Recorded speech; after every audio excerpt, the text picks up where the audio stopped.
शेतकऱ्यांच्या कर्जमाफीसाठी आम्ही वारंवार आंदोलन केले. सरकारने जाहीरनाम्यामध्ये सांगितलं होतं की आमचं सरकार आलं की आम्ही 100% शेतकऱ्याचा सातबारा पूर्ण करू.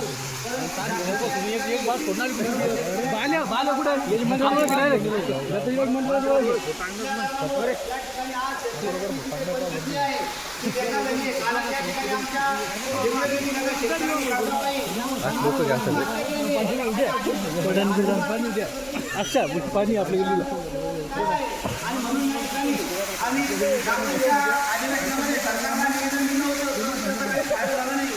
त्यानंतर आम्ही आपल्या तहसील कार्यालयामध्ये आंदोलन आंदोलन केलं. 3 दिवस झाडावर बसून आम्ही उपोषण केलं. त्याचाही कोणत्याही प्रकारे फायदा झाला नाही.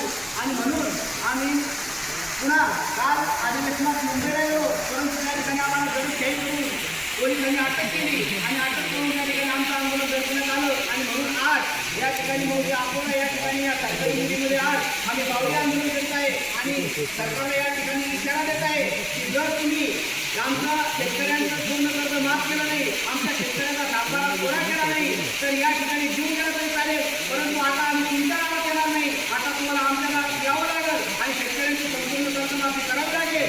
जय जवान, जय किसान, जय किसान. कोण म्हणतं देत नाही, घेतल्याशिवाय राहत नाही, कोण म्हणतं देत नाही, घेतल्याशिवाय राहत नाही.